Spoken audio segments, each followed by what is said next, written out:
छुट्टी में है सारे लोग। क्यों, गांधी जयंती बना रहे हैं क्या? मना रहे थे वहाँ पे लोग लेकिन शुक्रवार को यूएस का मार्केट कमज़ोर बंद हुआ, उसके बाद सोमवार को भी कमज़ोर बंद हुआ। आपको हल्का सा नैस्डैक ऊपर दिख रहा होगा, लेकिन अगर आप गौर से देखें तो जो Russell 2000 mid small cap index है 0.25% गिर के बंद हुआ है।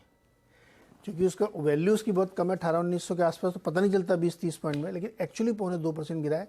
ब्रॉडर मार्केट में ज़बरदस्त सेल ऑफ है। एक और आंकड़ा देता हूँ तो आपको समझ में आएगा। S&P 500 में जो है केवल 138 स्टॉक पॉजिटिव थे, बाकी सब रेड में थे। इस तरीके की सेलिंग थी। तो क्या हुआ कि दिन के दौरान थोड़ा सा मार्केट रिकवर कर गया था।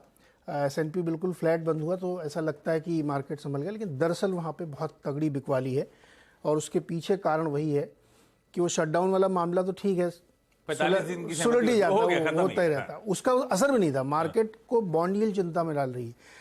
करंट बॉन्ड यील्ड जो आप देख रहे हैं 10 साल वाली है 4.7 पे है। आप छोड़ के कहाँ गए थे? 10 साल वाली छोड़ के गए थे हम 4.5 पे, और 30 साल वाली 4.8 पर पहुंच रही है और 2 ईयर वाली 5.11 पे पहुंच रही है। इस तरीके के जो नंबर आपके सामने आते हैं, और डॉलर इंडेक्स 107 पार करके अब खड़ा है। तो जो 105-6 के आसपास ब्रेकआउट आने की बात हो रही थी वो शायद होता हुआ दिखेगा। इस बीच क्रूड जो है $90 के नीचे चला गया है। $89 पे क्रूड हो सकता है इस समय हो। तो ये जो पूरा तस्वीर बन रही है ना, ये यूएस में बहुत बड़ी चिंता की लहर आने वाली है, क्योंकि फेड के एक गवर्नर हैं, गवर्नर साहिबा है शायद, हर लिखा हुआ था, माइकल ब्रोमैन। उन्होंने कहा कम से कम मल्टीपल महिला है मल्टीपल हाइक करनी चाहिए। उन्होंने ये सुझाव दिया है और उनका ये बयान था कि बॉन्ड यील्ड में और ज़्यादा आग लगी, क्योंकि वो वोटिंग राइट वाले मेंबर में। तो ये जो तस्वीर बन रही है यूएस मार्केट की, कहीं कोई रिस्पाइट नहीं। हालांकि ये टेक्निकल रीजन हम बार बार आपको समझाते हैं, असली कारण वहाँ पे एक और है बॉन्ड रीजन का। हर दिन सरकार को वहाँ कर्ज लेना पड़ रहा है और बॉन्ड बेच रहे हैं। वो खूब ज़बरदस्त बॉन्ड बेच रहे हैं, $10 बिलियन, $7 बिलियन के डेली बेसिस पे। तो उसकी वजह से रुक नहीं, जब बॉन्ड में सेलिंग आती है तो यील्ड अपने आप ऊपर जाएगी। और वही कारण ये है क्रूड 90 के नीचे आज बहुत खुश होने की ज़रूरत नहीं है, क्योंकि वो इसलिए हुआ कि नाइजीरिया और ईरान की तरफ से 1,20,000 बैरल पर डे की सप्लाई इंक्रीज हुई है। उनके यहाँ चूंकि कम थी तो वो इंक्रीज हुई है।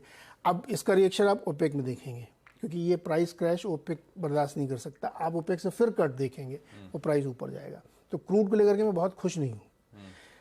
तो नेट आपके सामने पूरी तस्वीर ये बन गई है कि मार्केट काफ़ी वीक दिख रहे हैं यूएस के। हम कितना उससे लेते ये अलग बात है, लेकिन मार्केट वहाँ बहुत वीक है यूएस के। और अब ये बात कहने लगे हैं लोग कि रिसेशन को आप रोक नहीं पाएंगे 24 में, अगर ये तस्वीर कंटिन्यू रहेगी तो। ये है ग्लोबल संकेत दिख